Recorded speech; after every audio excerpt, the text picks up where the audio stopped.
All right, good evening, everybody. It's good to see everyone tonight for our Wednesday night Bible study.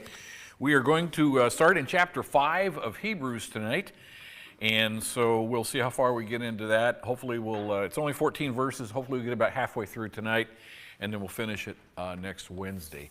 I've asked Rick if he would to direct us in an opening prayer before we get started tonight. Our Father in heaven, we thank you for this beautiful day, for the opportunity to come together as saints, those that are worshiping your Son, Jesus Christ, and come to worship you as well. We always ask, Father, you forgive us of our sins. We thank you for everyone that's here. We ask that you will open your word. Brian will lead us. We can understand the things you would have us to know.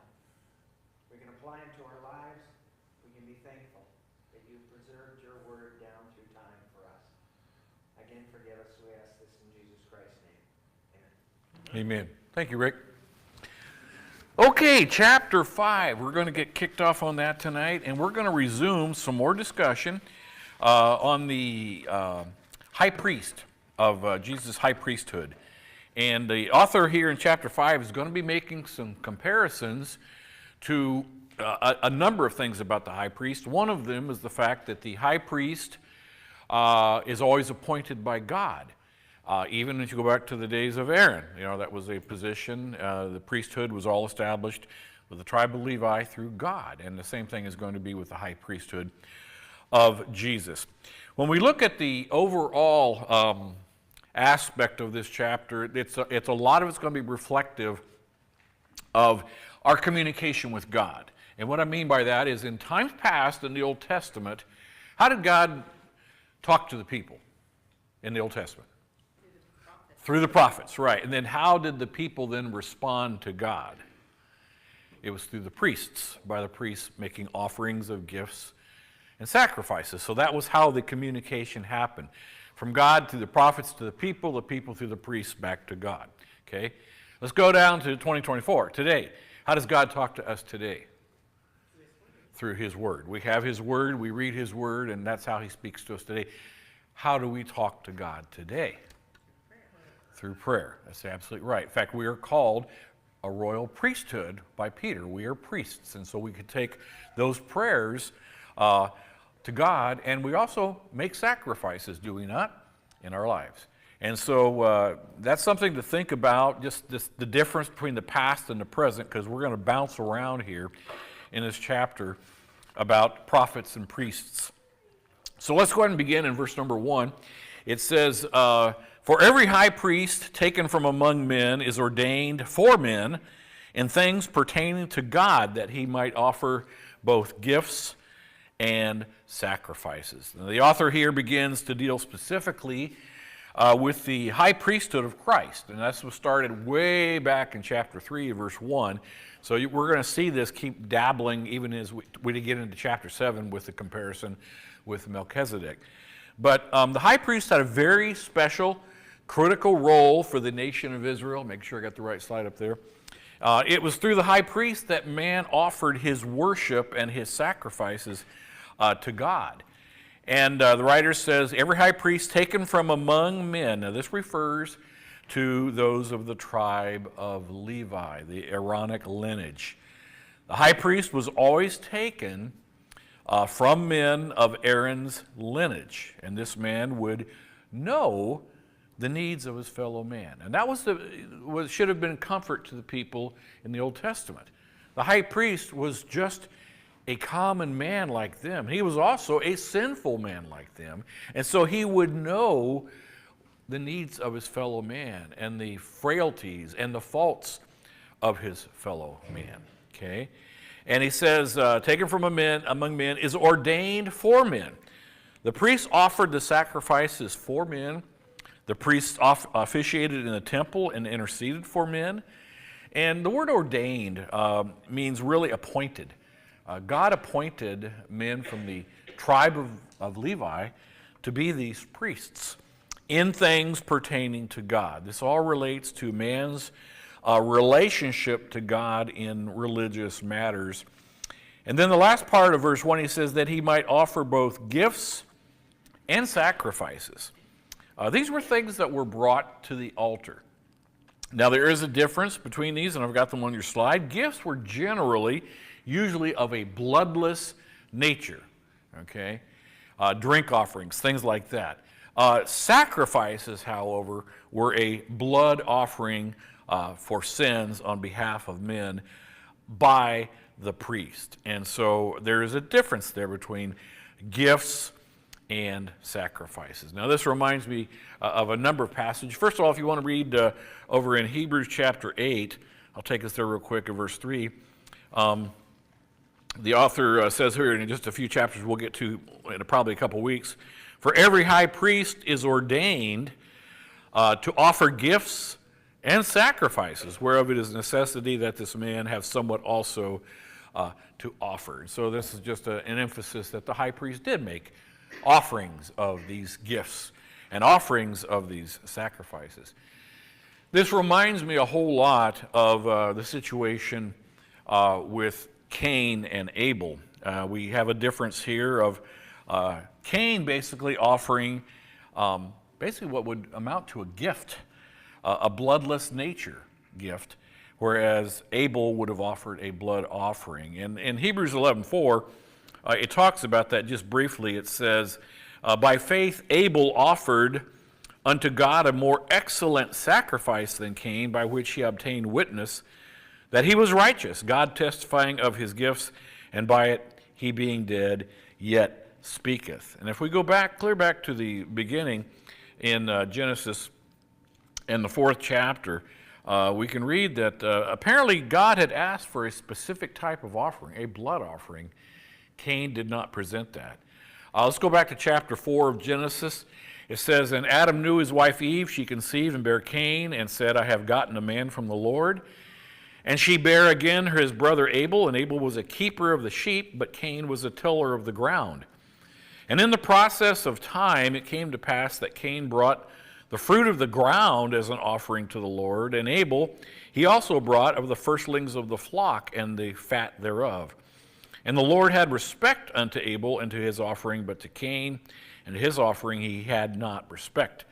And Cain was very wroth, and his countenance fell. And the Lord said to Cain, why art thou wroth, and why is thy countenance fallen? If thou doest well, shall thou not be accepted, but if thou dost not do well, sin lies at the door, and unto thee shall be his desire, and thou shalt rule over him. And so then we see then Cain is so angry he kills his brother. Now, the only way this whole section of Genesis 4 makes any sense, it would be unfair for God to say, okay, well, Cain's a keeper of the ground, and I'm not going to accept a ground offering, and Abel is a keeper of the sheep, but I will accept the sheep. God had to have commanded them. He had to have asked for a blood offering. And Abel presented that. Cain thought he would offer something that he thought God would like better, and that was of the type of work that he did, which was from the ground. And so it was a bloodless offering. It was a gift of a bloodless nature, where Abel's was a sacrifice of a blood offering. And that's the difference. Now, I just point this out because both of these kinds of offerings were made by the high priest.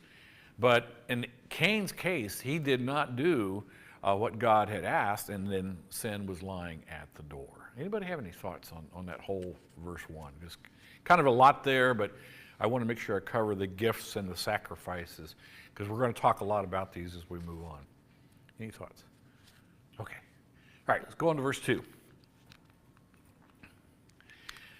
All right, we're going to continue talking about the type of character that the high priest, especially from the tribe of Levi, should have. And so the writer continues here with the Hebrews, and he says, who can have compassion on the ignorant and on them that are out of the way, for that he himself also is compassed with infirmities. Now, he's still talking about this appointment of one of the men in the tribe of Levi to be a priest. And so he continues this thought. He says that this person should have compassion on the ignorant, first part of verse 2. According to Thayer, the word compassion here means not unduly disturbed by errors, faults and sins of others, but bears with them in a gentle nature or gently. So the person that would be appointed as the high priest, basically it says he should understand his fellow man. He should understand that we are sinful in nature just as he himself was sinful in nature. And thus, I have in the slide, thus the priest was able to sympathize with men in their weaknesses. And the high priest was not to be easily moved into irritation at his fellow man's sin and ignorance. So he should be a person who could have that compassion on men because men are sinful, just as he himself was sinful. We're told over in, if you might remember back in Hebrews, the 2nd chapter, that Christ took on the nature not of angels, but he took on the nature of the seed of Abraham. In Hebrews chapter 2, let's look at verses 16 through 18. The writer of Hebrews in chapter 2 says, "For verily he took not on him the nature of angels, but he took on him the seed of Abraham. Therefore, in all things it behooved him to be made like unto his brethren." Now we're talking about Christ here. "That he might be a merciful and faithful high priest in things pertaining to God, to make reconciliation for the sins of the people. For in that he himself hath suffered, being tempted, and is able to succor or bring help to them that are tempted." Jesus likewise could sympathize with us, except for one major difference. What was that? The high priest in the Old Testament was a sinner. Christ was perfect. But Jesus still can sympathize with us because he took on not the nature of a higher spiritual being, of an angel, according to Hebrews 2, but he took on the nature of the seed of Abraham. We're told that he emptied himself. He became fully human like us, but yet sinless in nature. That's the big difference between the high priest that was ordained through the tribe of Levi and the high priest of God, Jesus the Christ. Ed? Verse 2 also says, "Also is beset with weakness." And to your point about Christ, he was subject to being tempted by Satan. He successfully discounted that and disproved it. But he could still sympathize with it. He could see where that allure could come from. He could see how it could impact the lives of people trying to fight against Satan. Absolutely, absolutely. And like I said, Jesus had to become, it would have not been, there could have been no way he could have been our high priest if he couldn't sympathize with us and come down to this earth and live like us and be one of us. To him, if he'd have come down to just an angelic status, that wouldn't have counted. Okay? That's not able, you can't sympathize. And so Jesus had to become fully human and come down and dwell and live among us to be able to sympathize and have compassion on us. That second part that Ed was getting into there, I'm going to read this. "And on them that are out of the way." Literally, this means that the high priest was able to help those. The erring and compassion would be needed to bring them back to the right. This, of course, were the priests in the tribe of Levi. And then the last part is, "For that he himself," this is talking about the high priest in the Old Testament, "also is compassed with infirmity." That's sin. "When one suffers in the same manner as another, you can sympathize with him. Aaron and his priestly successors were compassed about with all the weaknesses of their brethren." And that is that they had the same sins, the same infirmities. And so that's what the writer is telling the Hebrews here, is that even in the Old Testament of the tribe of Levi, that high priest should have compassion with others and understand their weaknesses, because he himself, as a high priest even, was sinful. In fact, we're told this. If you want to go back, there's a proof text. Let's go back to the book of Leviticus for a moment, and then I'll take any thoughts.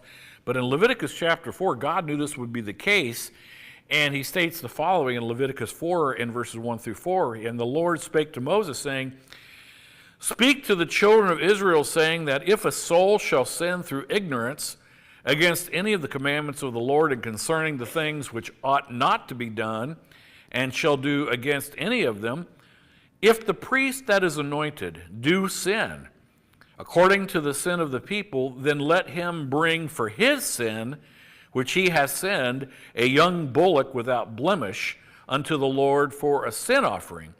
And he shall bring the bullock unto the door of the tabernacle of the congregation before the Lord, and shall lay his hand upon the bullock's head and kill the bullock before the Lord. So here is a case where God is telling Moses, if the priest himself has sinned, there's some atonement that has to happen with him as well. And the point is, the high priests sinned, and they had infirmities. Now, the big difference, he's going to point this out as we move on, is that Christ did not. But yet Christ can still sympathize with us. Okay? So if he can sympathize with us in temptation, can he sympathize with us in shame and guilt? Yes. I would say yes. I would say yes, and I'm just talking off the cuff here, Rick. Rick's picking my brain here. Jesus took on all that shame and guilt on the cross. Amen. He took on every sin, and I can't even wrap my head around this. I know how bad and sinful things I've done in my life. Can you imagine all the sin of the world, from the very first sin of Cain killing his brother to whoever the last person alive on this earth is? All that sin, all those millions and millions and millions of people's lives, and all the sin that was involved. I can't even wrap my head around that. Okay, but yes, he would have suffered guilt and shame as he hung on the cross, because he took on all that sin from day one till the last day. So that to me is just absolutely astounding. Any thoughts on verse 2? Any other thoughts? Okay, let's go on to verse 3. All right, and so the writer continues. He says, and by reason hereof he ought, still talking about that high priest that has sinned, that is on account of his own infirmity. The word ought suggests an obligation on the part of that priest, which arises out of his own weakness. You know, the Old Testament, even the priests of Levi, they sinned, they were weak, and they made mistakes. And then he goes on in the second part of verse 3, he said, as for the people, so also for himself. In weakness and infirmity, every priest taken from among men was just like other men. There's a text for that too, which is found in the 7th chapter of Hebrews. We'll look over there briefly, because we'll cover this more in a couple weeks as well. But in Hebrews chapter 7, the writer says, for such a high priest became us, who is holy, harmless, undefiled, separate from sinners, and made higher than the heavens. This is Jesus, who needed not daily, as those high priests, to offer up sacrifice, first for his own sins, and then for the people's. For this he did once, when he offered himself up.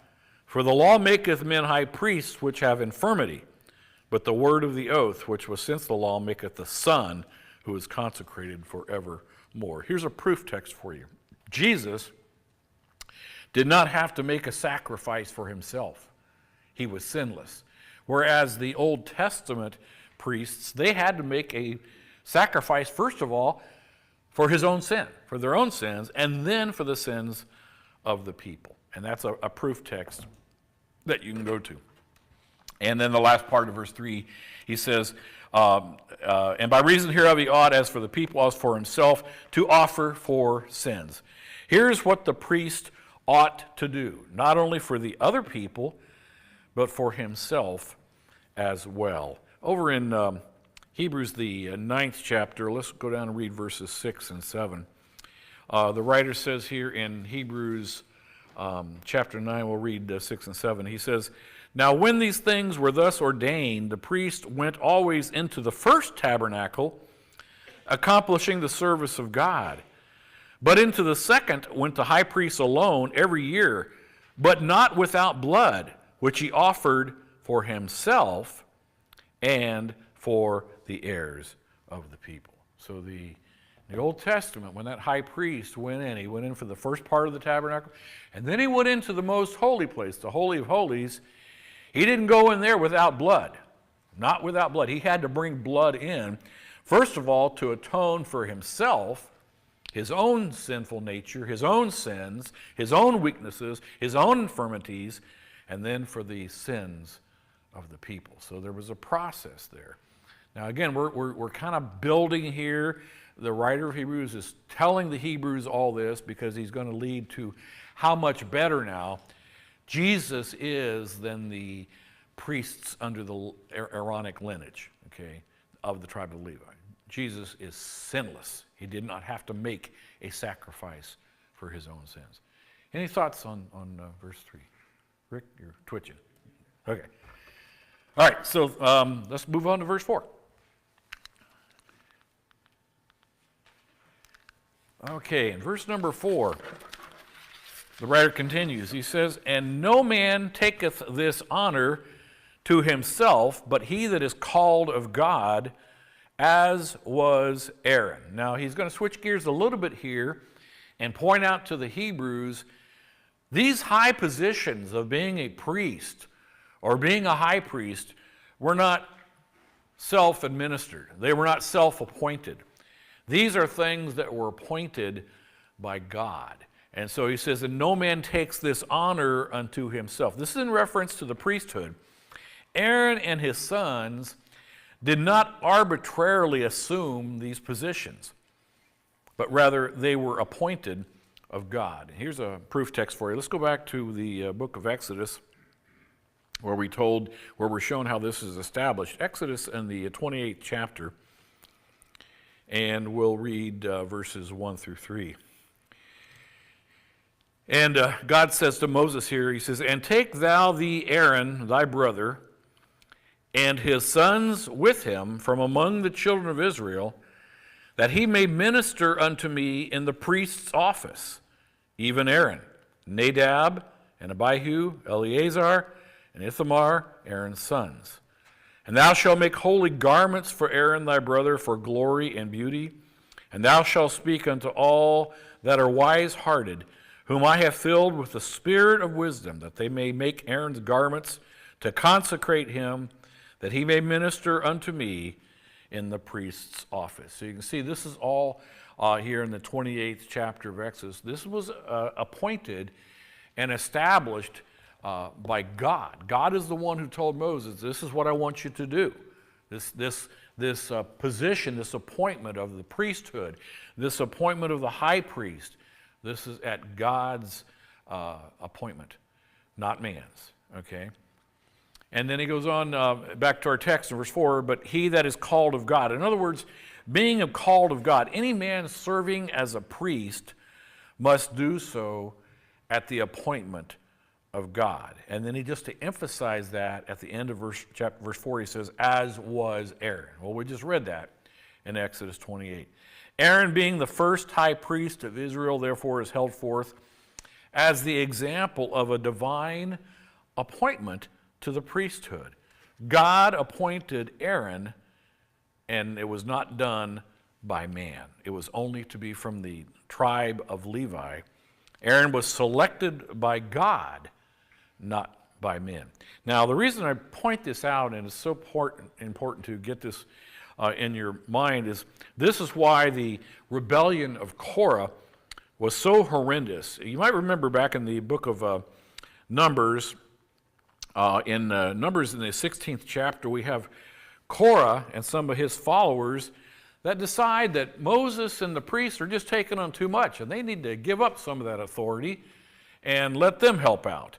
And if you read in Numbers 16, beginning in verse 1, it says, "Now Korah, the son of Izhar, the son of Kobath, the son of Levi, Dathan and Abiram, sons of Eliab and On, the son of Peleth, sons of Reuben, took men, and they rose up before Moses with certain of the children of Israel, 250 princes of the assembly, famous in the congregation, men of renown. And they gathered themselves together against Moses and against Aaron, and said to them, You take too much upon you, seeing all the congregation are holy, every one of them, and the Lord is among them. Wherefore then lift up ye yourselves above the congregation. And Moses heard it, and he fell on his face. And he spoke unto Korah and all his company, saying, Even tomorrow the Lord will show who are his and who is holy, And he will cause him to come near to him, even to him who hath chosen will he cause to come near unto him. Korah has decided with all these princes and these other people that Moses and Aaron and the others, they were just taking on too much. And since all of the congregation of God is holy, share the wealth. Let some of us be priests and let some of us do these other things. And if you go on, I'm not going to read that, but if you go on in Numbers 16 there and read verses 6 through 20, Moses says, you know, if I'm telling you you're out of line, and if you don't believe me, something that has never happened before will happen. And he says, God will open the earth and it will swallow you up. And that's exactly what happened. All of those people that were plotting themselves basically against God and Moses and Aaron, God opened the earth, and Korah, his family, the other families, 250 princes, they were swallowed up, and the earth closed back in on them. That's in the rest of number 16. Very tragic incident. But something else we can read of, though, here in Numbers is that was a very special appointment to God for someone to be a priest, and no one from the outside could be one. In Numbers 18, we have a reminder of that. In Numbers 18 and verse 7, Moses is told, therefore thou and thy sons with thee shall keep your priest's office for everything of the altar, and within the veil, and ye shall serve. I have given your priest's office unto you as a service of gift, and the stranger that comes near will be put to death. Okay? So, going through all this to point out that this appointment is a very special appointment for someone to be appointed as a priest, and especially as a high priest. And when Korah in number 16 and these 250 princes decide they're going to get in on the action, and they want to be a priest, and they want to do some of these things, God showed them immediately what he did and did not want. And what he did not want was for someone else to do this. And then that is reaffirmed to us, as I just showed you in Numbers 18, that the priest's office was unto them and to them only. No outsiders, or the result would be in death. And so that's something to really get through our brains. Anybody have any thoughts on verse 4? Linda. So the time of Christ, Jesus, and the time that this writer is writing, sons of Aaron are not high priests. No. That they were appointed by kings or some other way they were appointed. Is that, am I accurate, or is that Well, I'm not sure what you're asking. that at the time of Jesus? Jesus would have been, we're going to get into that. He was appointed by God. Okay. About Jesus, but the office of high priest physically in Jerusalem, I'm assuming and my understanding that they were not sons of Aaron. They were appointed by kings, or they were, I'll let Rick jump with this because I don't know church history as well, but I do know it got terribly corrupted over time to where men from other tribes were put in. Kings never, the Romans, kings, the Greeks, they never got involved with the priesthood. So the priests were of Levites. Whether they could prove they were of Aaron's ancestry was almost impossible, because when the temple was destroyed, so much was destroyed, it became word of mouth.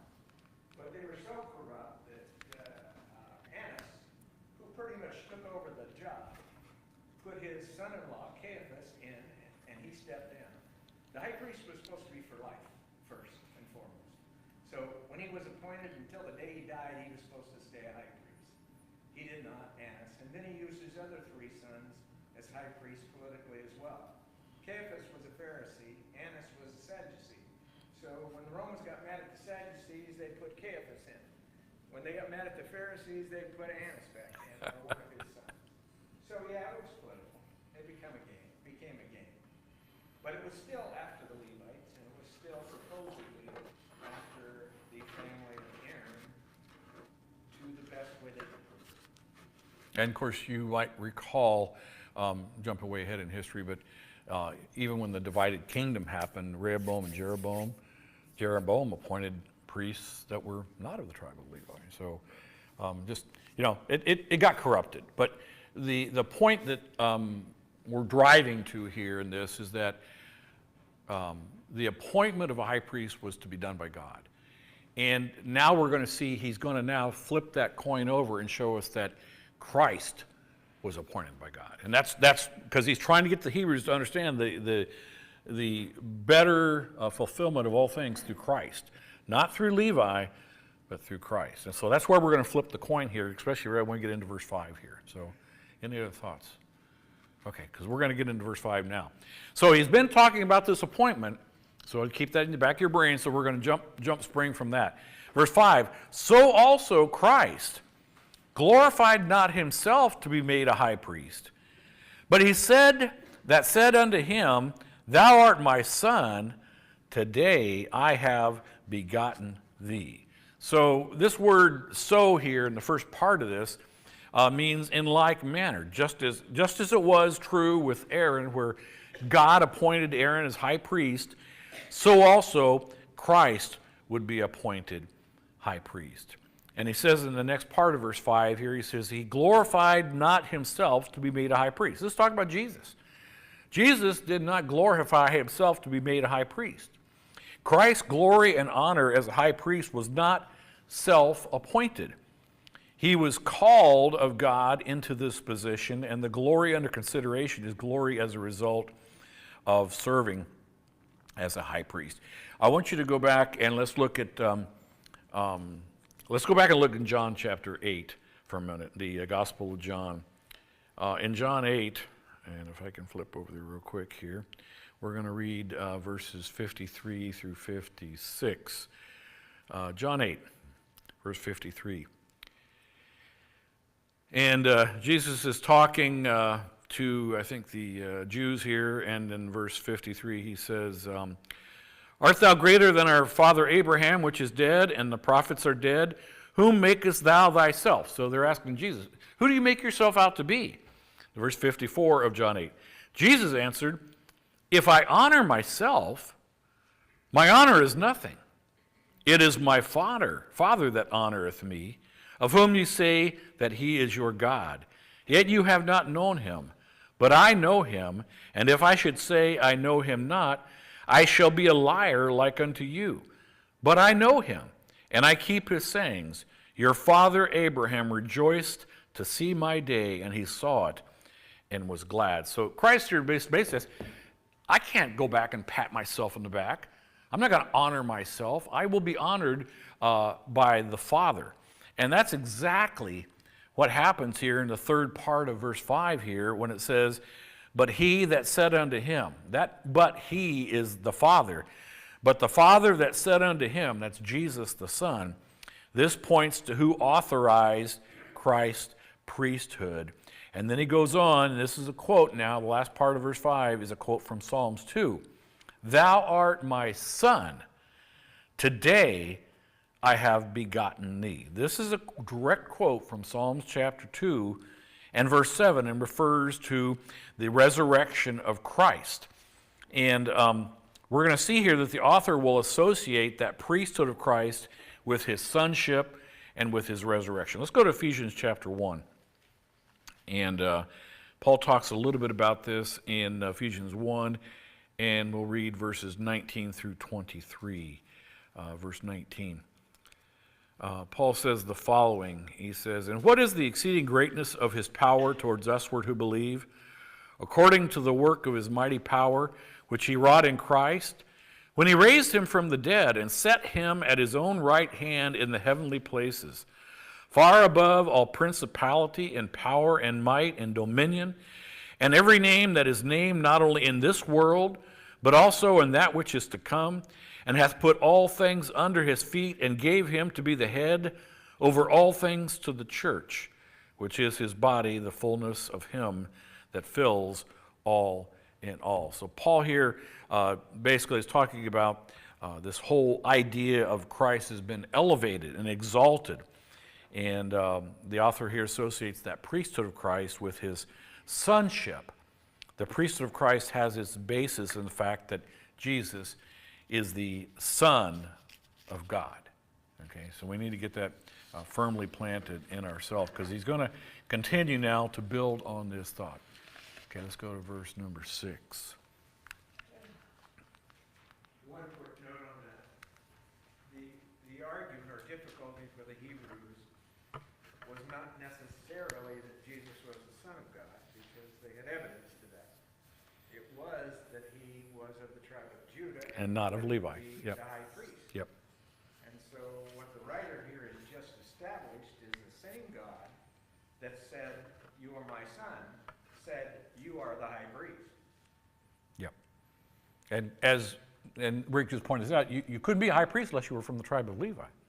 Christ was from Judah. There's a special situation here going on, which is what the Hebrew writer's trying to convince the Hebrews about. There's something very special about this person whose name was Jesus. He is something special. He was the Christ. He was the anointed one. He is the Son of God. It's a different situation. He's not even from Levi. He's from the tribe of Judah. And so we're going to get into this now, that he's going to start talking about, he's more of the similitude of Melchizedek. Okay? Verse 6. Now this is another quote from Psalms 110 and verse 4. I'll read verse 6. As he said also in another place, "Thou art a priest forever after the order of Melchizedek." And this is a direct quote from the book of Psalms. And in Psalms 110, if you want to write this down and look it up, the following is what he says here in verse 4. "The Lord has sworn and will not repent." That means God won't change his mind. "Thou art a priest forever after the order of Melchizedek." The perpetuity of Christ's priesthood then is a matter of prophecy. This was prophesied in Psalms 110. And forever means as long as time endures. And he says it was after the order of Melchizedek. Now, the first mention we have of this individual Melchizedek is found in Genesis 14. And you might recall this is when Abraham came back from being victorious. And let's just go back there and refresh ourselves, because he meets this man, Melchizedek. Steve. Before you go there, I was reading ahead on Psalms 110, and this is for Rick too. Did the Jews know that their king, because that's what the first part of this passage is talking about, would then also be named as high priest? But it's very plain. Yes. Yeah. Who wants to be on this side of the Yes. cross? Yeah. But it's super plain. It just says that right out. Well, what they couldn't get over was that if it said it in the law, it had to be. And what the Hebrew writer is stating is this predated the law. So God spoke before the law. God had things before the law with Abraham that predated the law, that were a precedent before the law ever came. And the fact that they were quoting the law back to God was showing how they didn't understand Psalms 110 or Genesis 14. Okay, let's go back to, and thank you, I appreciate that, Steve and Rick both. Genesis 14 is the account. This is all prior to the law being established. And look in Genesis 14, this is when Abraham comes back from his victory. And it says, "And the king of Sodom went out to meet him in his return from the slaughter of Chedorlaomer and the kings that were with him at the valley of Shaveh, which is the king's dale. And Melchizedek, king of Salem, brought forth bread and wine, and he was the priest of the Most High God. And he blessed him and said, Blessed be Abram of the Most High God, possessor of heaven and earth, and blessed be the Most High God, which hath delivered thine enemies into thy hand.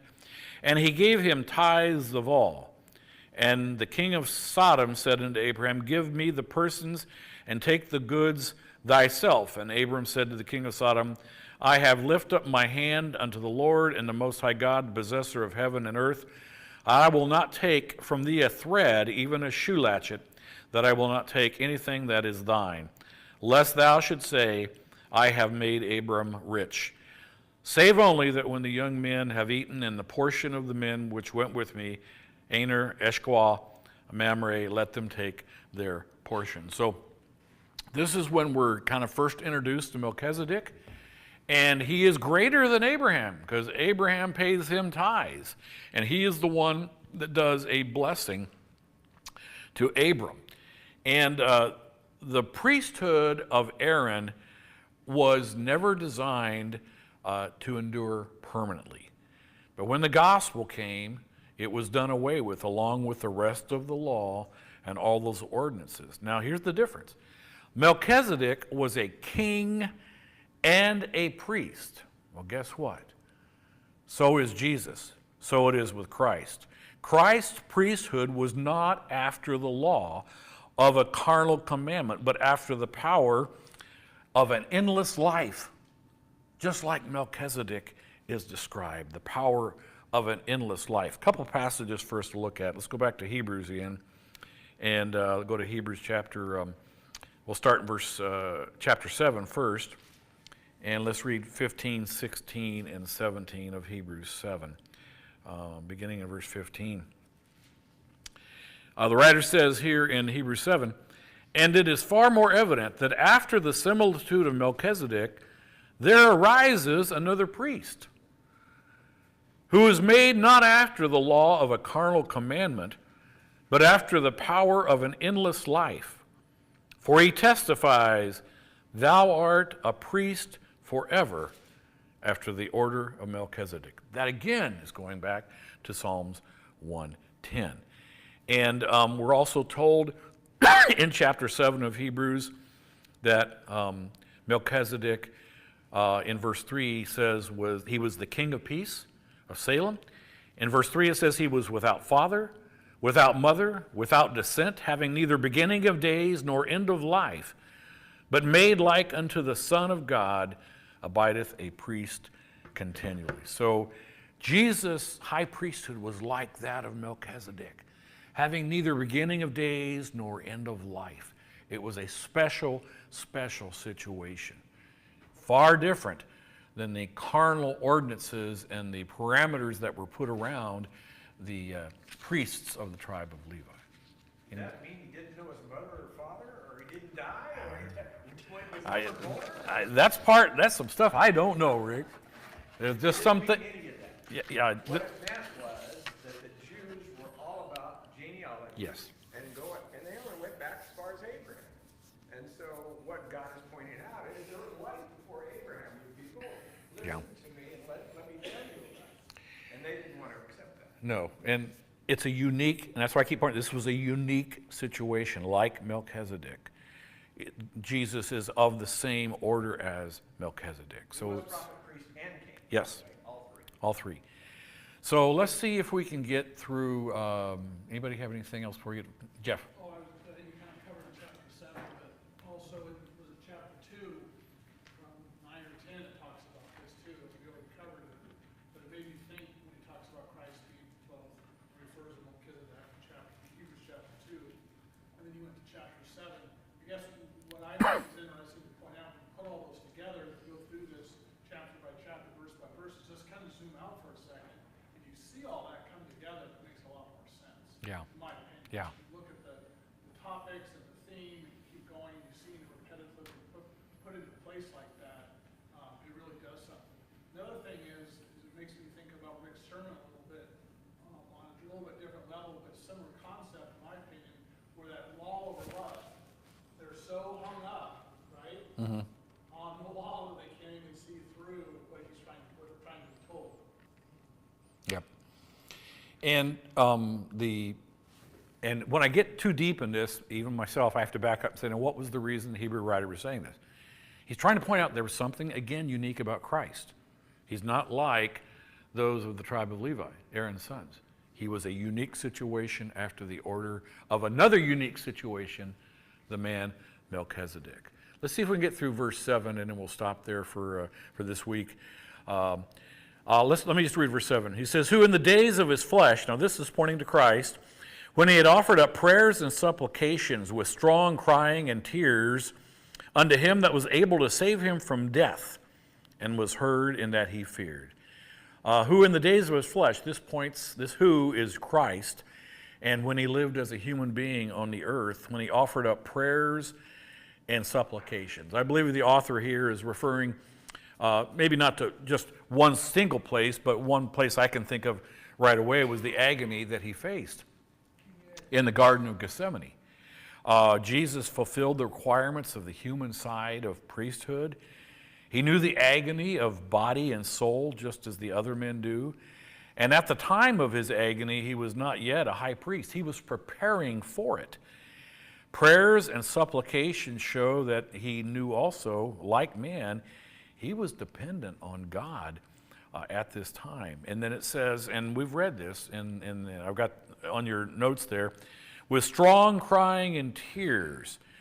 This verse refers to the intensity of Christ's agony. Go back and read Luke 22, verses 40 through 44, where Jesus 3 times petitions the Father, Lord, if there's any other way, can we do that? I don't want to go through this. But not my will, your will be done. And it says he sweat as great drops of blood. Amazing. Ed. Oh, I'm sorry. Thank you. So he Luke 22 and 40 through 44. I'll let you read that on your own. And he did these tears and crying unto him that was able to save him from the death. Jesus could have called, we're told, angels to stop this whole process. But Jesus knew that death was going to be his lot. And if you think about it, if it were not for his death, no man could be saved. We would all be in sin. We would all be lost. And yet his attitude to the Father was, not my will, thy will be done. And it says in the last part of verse 7, and he was heard in that he feared. God heard the pleas of his Son, and he even sent an angel to comfort him. So that is the Christ that we serve, who is going to become our high priest, just like the order of Melchizedek. Any thoughts on verse 7? Because we're going to stop In there. chapter 3, he's made the point emphatically that Jesus was before Moses. So he worked on the leader part, now he's working on the higher priest. On the high priest part, yeah. So we will pick up, thank you for all your questions and comments. We'll pick up in verse number 8, and we'll wrap up chapter 5 next Wednesday. So thank you, everybody. Thank you.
For before I tell you guys what songs that we are doing, they'll both be from the supplement. So our song of invitation tonight will be number 28. And then our song we'll be singing first is number 17, Hear, O Israel.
Did it work?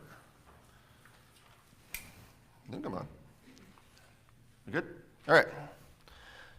We're going to have a little bit of crowd participation a little bit later on. Not yet. Not yet. But we're going to have a little bit of that. But then, the topic that I was going to talk about today is just about worthiness.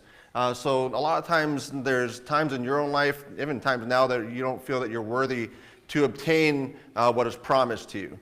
Which is very difficult to understand sometimes, because then you know you make mistakes, you know that you're going to have a lifetime of sins and everything else, and you would think at some point you could probably think back to a time when you were like, well, that was a bad one, maybe it's not for me. Maybe the forgiveness isn't for me. Maybe I'm being saved is not for me. And that's not the case. I mean, it is something that is very difficult to understand as far as how we would be forgiven for such things over and over again. Because some of the sins that we have, we just keep on doing. We try our best, but then you might stumble, get back up, have a little bit longer of a run the next time around, but you're always going to have something. So in John chapter 1, there was in the verse number 8, if we say that we have no sin, we're deceiving ourselves, and the truth is not in us. If we confess our sins, he is faithful and righteous to forgive us our sins and to cleanse us for our unrighteousness. If we say that we have not sinned, we make him a liar, and his word is not in us. So that's going to be through your whole life. So if you ever come across people, there's sometimes when folks, even in work, where they feel that they've been doing it for long enough, they know the best things to do, and they don't make mistakes. Not going to be the case. So no matter what level of your life, you're always going to have something. You're always going to have something you're dealing with. You're going to always have something that is a struggle. But if you are trying to do your best, if you're trying to learn, your resilience is better. Your ability to handle things are better, where you're not having to just totally be crippled by something that occurs. So that's that strength that you gain over time if you follow and learn for what's going on. So boys are going to hand out something. So don't open it yet, but they're going to go down there and everybody take one. So boy, everybody take one. Don't open it yet. It's going to make some noise, so I know if you guys are cheating. So don't open them yet. But so for all these things that you guys are going to be getting, you probably have some time through your life, whether it be when you're a kid, whether now, there's somebody that probably comes to mind where you're like, if only I was more like said person. If I was only like this other person that I've dealt with, I've come across, maybe some author or some type of person in a book that you read. There's always going to be someone that you're like, well, if only I was like this would be the better place to go. If only I was like that person, then maybe I'll be more worthy of what's needed. But that's where we're going to be working with this little item that's going around. It's almost given out, so everybody do take one. If you're missing one, then raise your hand and we'll get out to you. But we will have that going around. We have going around on the other side as well. So with these are randomized. So each person that's getting something, so think about that person, think about somebody in history that maybe would have been really fantastic. So that's going to be something that you're going to have within those things there. So we're going back to forgiveness. We're going back to worthiness. So think about that person. Give it a moment. Really go back to it. Boys, you good? Yeah. Everybody got their stuff? You got your stuff? Nope. Almost there. Almost there. But there's a lot of things that you would go back to. Mistakes that I've made in my life that I was like, oh, that was kind of a bad one. But you try and do your best and you follow through with what is taught. Boys, ready? 3 boys. Good? Okay, so open it. So open the package. There's a little part that comes across. You don't need to bite it necessarily. I see some people biting it. But there is a little part that's like a little sticker. Don't open it up yet, so take off the plastic. Don't open it yet. Everybody got it? Good, good? Almost. Help people out if you can see that they're having some difficulty. But this going back to, again, what I'm talking about today is worthiness. So within each of these is going to be somebody that is truly worthy, and we can discuss that once you open it up. So now that everybody has it, boys are all excited too. We're going to see what this is, and you're going to I'll actually hold one up to the camera too, so people at home, dropping trash up here. But I'll hold this up to the camera so people at home know as well. So, ready to open it up? Ready? 1, 2, and look at who's inside. So if anybody looks at that and puts it down, realize that that person in there is the most important person. That person in there is the one that has the ability to be saved. That person in there is important. So if you look at that and you dropped it right down and you're like, close it up, take that in a little bit. You, the person in one of these things, is a person that has that ability, is who Jesus died for. It's right there. Look at that. Take that in a little bit. That person that you put in your mind as far as that person you want to be like, that is you. You are the one that they died for. You are the one that can make a difference. You are the one that does do what you can and do your best. You're always going to have something that is a problem. You're always going to have difficulty. You'll never be free of that. If you're free of that totally, you're probably on the wrong path. So understand that and understand who this is. This is the person in here that is the one that is worthy to be saved, is worthy to find their way home. And then we're going to be heading up with the song here.